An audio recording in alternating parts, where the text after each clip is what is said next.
Imagine being told your entire life that a royal marriage was a perfect love story. A beautiful young woman marries into one of the most powerful families in the world. She becomes a queen, stands beside her husband through war and national crisis, raises 2 daughters, and eventually becomes one of the most recognizable women in British history. That is the story many people know. But royal history is rarely that simple. Behind the photographs, the ceremonies, the crowns, and the carefully controlled public appearances, there was another story, one shaped by duty, expectations, family pressure, social class, and the enormous burden of living inside the British monarchy. And when we look closely at the marriage of Queen Elizabeth, the Queen Mother, and King George VI, a very different picture begins to emerge. This was not simply a fairy tale romance. It was a relationship that developed slowly, under extraordinary circumstances, and was tested by personal insecurities, royal expectations, public duty, and a world that was changing faster than the monarchy could control. The young woman who would become Queen Elizabeth was born Elizabeth Angela Marguerite Bowes, Lyon in 1900. She did not begin life as the future Queen Mother. She was born into a Scottish aristocratic family, connected to the British upper classes, but not destined to sit at the centre of the monarchy. Then came the man who would eventually become her husband. Prince Albert, Duke of York, was the second son of King George VIII and Queen Mary. And Albert was not the confident king that history would eventually remember. He was deeply uncomfortable with public speaking. He struggled with a severe stammer. He was naturally shy and, by many accounts, intensely aware of his own limitations. For someone expected to represent the British Empire, that was a serious problem. Imagine having millions of people listening to every word you say, while knowing that getting those words out could be physically and emotionally difficult. That was Albert's reality. And then Elizabeth entered his life. The interesting part is that Albert reportedly fell for Elizabeth before she immediately returned those feelings. He proposed to her, but she did not simply say yes. That detail matters. Because Elizabeth was not rushing toward a royal title. She understood what marrying into the royal family could mean. She would lose a considerable amount of personal freedom. Her life would become public. Her family would be connected permanently to the monarchy. Every mistake could become a newspaper story. And perhaps most importantly, she would be expected to live according to royal rules. Eventually, she accepted Albert. Their wedding took place in 1923 at Westminster Abbey. From the outside, it looked like the beginning of a magnificent royal romance. But the marriage would soon reveal something more complicated. Albert needed Elizabeth, not merely as a wife, but as an emotional source of stability. She became one of the most important people in his life. And Elizabeth, for her part, understood how to support him. She encouraged She helped him prepare for public appearances. She stood beside him during moments when his confidence failed. In many ways, she became his shield. But there is another side to that story. When you become the emotional support system for someone carrying enormous pressure, the relationship can become less like an ordinary marriage and more like a partnership built around survival. And that is exactly what happened as history began to change. Albert's older brother, Edward, was heir to the throne. Nobody expected Albert to become king. The family structure seemed relatively straightforward. Edward would become king. Albert would remain the supportive younger brother. Elizabeth would remain the wife of the Duke of York. Their future seemed predictable. Then Edward fell in love with Wallis Simpson, and suddenly everything changed. Edward wanted to marry an American woman who was already divorced and whose former husband was still alive. At that time, the British establishment considered such a marriage deeply unacceptable for a reigning monarch. The crisis became enormous. Eventually, Edward abdicated, and Albert was suddenly faced with the responsibility he had never wanted. He became King George VI. Think about what that meant. The shy man who had struggled to speak in public was now expected to lead a nation. And not just any nation. Britain was entering one of the darkest periods of the 20th century. Within years, Europe would be engulfed by the Second World War. The new king had to speak to the British people. He had to appear strong. He had to represent national unity, and beside him stood Queen Elizabeth. This is where the public image of their marriage became powerful. They were photographed together. They visited bombed cities. They appeared in public during air raids. They refused to leave Britain when many expected members of the royal family to retreat to safety. The Queen became famous for her determination. The image was unforgettable. The King and Queen standing together while Britain was under attack.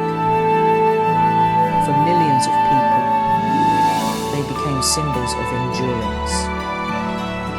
But here is the question that changes the entire story.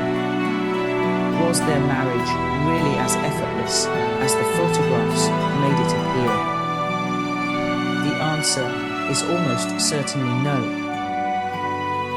No marriage under that level of pressure could be completely effortless. The king carried enormous responsibilities. The queen carried her own. Their relationship was deeply personal, but it was also part of a constitutional institution.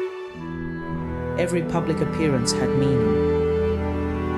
Every disagreement had consequences.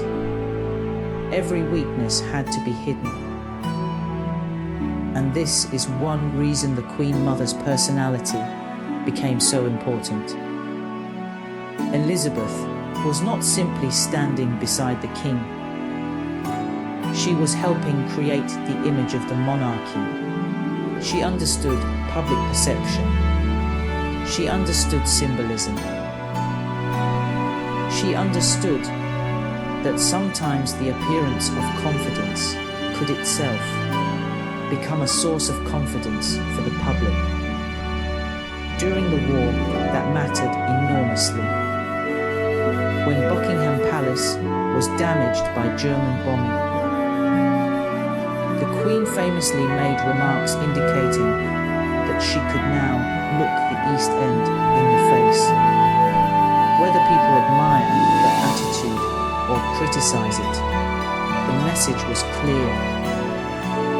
The royal family would not present itself as separate from the suffering of the British people, and that strengthened the king's position. But privately, the burden did not disappear. George VI's health deteriorated. He was a heavy smoker, and years of stress placed enormous pressure on his body. By the early 1950s, his health was seriously failing, and Elizabeth was watching it happen. Then came the moment that changed her life forever. In 1952, King George VI died. Their marriage had lasted almost 3 decades. Elizabeth was only in her early 50s. She had entered the royal family as the wife of a younger prince. She had survived the abdication crisis. She had supported her husband through war. She had become queen. And then, suddenly, she became a widow. But she did not become Queen Mother by choice. History gave her that role. Her daughter became Queen Elizabeth II, and Elizabeth became the Queen Mother. This created a fascinating transformation. The woman who had spent years supporting the king now had to support the new queen. But the relationship between mother and daughter was different. The Queen Mother was no longer the wife standing beside the monarch. She was the mother of the monarch. That gave her a different kind of influence. And perhaps this is where the public understanding of her marriage becomes even more complicated. Because when people look back at Queen Elizabeth and George VI, they often focus on romance. But their relationship was also a partnership. She strengthened him. He depended on her. They were united by family, duty, history, and crisis. Their marriage was not simply about 2 people falling in love. It was about 2 people learning how to survive inside an institution that demanded almost everything from them. And perhaps the most surprising thing is that Elizabeth herself was not always the quiet, passive royal wife that some modern audiences imagine. She had a strong personality. She could be determined. She could be stubborn. She could be socially confident. She knew how to charm people. And she had a remarkable ability to maintain her public identity even after her husband died. For decades afterward, she remained a major figure in British public life. She developed an image that was almost larger than the institution itself. Her clothes, her hats, her dogs, her humour, her sharp remarks, her love of the countryside, her famous public appearances. All of these elements helped create a personality that felt more human than the traditional image of monarchy. But there was another reason people remained fascinated by her. She had lived through almost every major transformation of 20th century Britain. She had been born during the reign of Queen Victoria. She lived through the First World War. She married into the royal family. She witnessed the abdication crisis. She experienced the Second World War. She became Queen Consort. She became Queen Mother. and she lived long enough to see the monarchy enter the age of television, mass media, celebrity culture, and the internet. Her life was almost a bridge between two completely different Britons. And that makes her marriage to George VI even more fascinating, because their relationship existed at the exact moment when the old aristocratic world was beginning to disappear.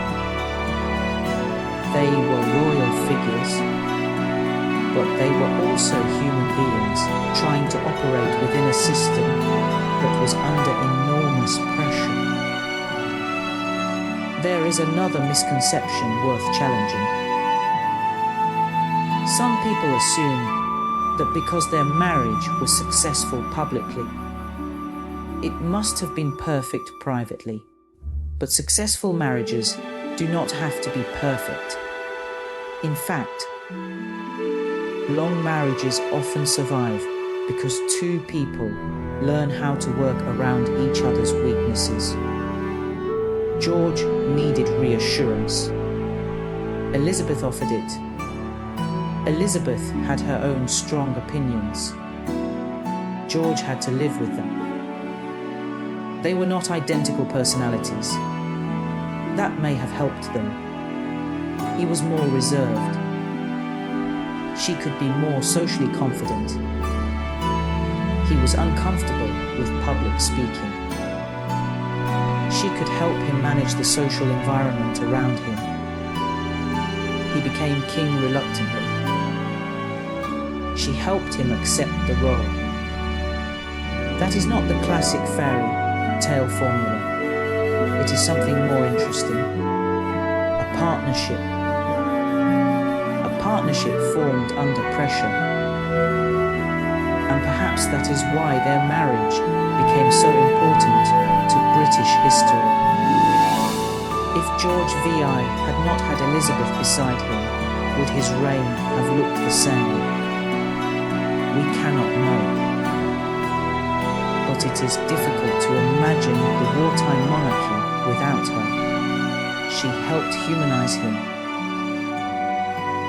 She helped create emotional warmth around a man who could otherwise appear distant because of his personality and difficulties with speech. And the public saw them together. That mattered. During the war, the monarchy needed more than constitutional authority. It needed emotional credibility. People needed to believe that their leaders understood their suffering. The king and queen gave them that image. But there is a darker element to the story.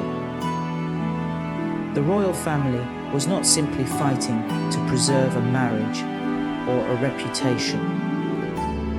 They were fighting to preserve the monarchy itself. The abdication had damaged the institution. Edward VIII's decision had created a constitutional crisis. George VI had inherited a crown he never expected to wear. And if his reign failed, the consequences could have been enormous. That meant his marriage was not merely personal.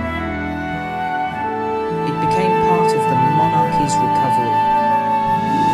Elizabeth's role was therefore much larger than simply being the king's wife. She helped stabilize the image of the royal family. And that is something that is often overlooked. When people remember George VI today, they often remember his stammer. They remember his wartime speeches. They remember his unexpected rise to the throne. But behind that story was a woman who helped him face a role he had never wanted. And when George died, she carried the memory of that partnership for the rest of her life. Perhaps that is why she never seemed to become simply an elderly former queen. She remained the Queen Mother, a title that itself reflected her history. She had been a young aristocratic woman, a royal bride, a mother, a queen, a wartime symbol, a widow, and eventually one of the most recognizable members of the royal family. Her marriage was not perfect. It was not a fairy tale in the simplistic sense, and it was certainly not the effortless romance that photographs sometimes suggest. It was a complicated relationship between two people placed inside extraordinary circumstances. They had love, they had disagreements, they had pressure, they had duty, they had fear, and they had a shared understanding that their private lives could never be completely separated from public responsibility. That may be the real story. Not that Queen Elizabeth and George VI had a perfect marriage, but that they built a marriage strong enough to survive the collapse of the old world around them. The abdication, the war, the bombing, the pressure of the crown, the king's failing health, and ultimately death. And when you look at their story from that perspective, the Queen Mother's legacy becomes much more interesting. She was not simply the smiling woman in colourful dresses who lived to a remarkable age. She was one of the key figures who helped carry the British monarchy through one of its most dangerous periods. And her marriage to George VI was at the centre of that story. Maybe Britain did not misunderstand their marriage completely. Maybe Britain simply saw one layer of it. The public saw devotion. History shows duty. The photographs show smiles. The letters and biographies reveal pressure. The ceremonies show tradition. Their lives reveal adaptation, and perhaps that is what makes the story worth remembering. Because behind every royal crown is a human being. Behind every official photograph is a private life. And behind every famous marriage is a relationship that is far more complicated than the version history puts on a postcard. So the next time you see an old photograph of George VI and Queen Elizabeth standing together, don't just see a king and queen. See two people who were pulled into history unexpectedly. See a husband who never expected to become king. See a wife who became one of his greatest sources of strength. See a marriage tested by war, politics, family, health, and duty. And remember that the most important royal stories are sometimes not about crowns at all. They are about the people underneath them. If this story gave you a different perspective on the Queen Mother and George VI, don't keep it to yourself.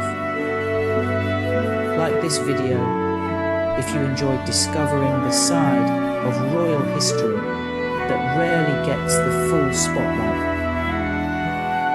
Share it with someone who loves British history, royal stories, and the hidden details behind famous historical figures.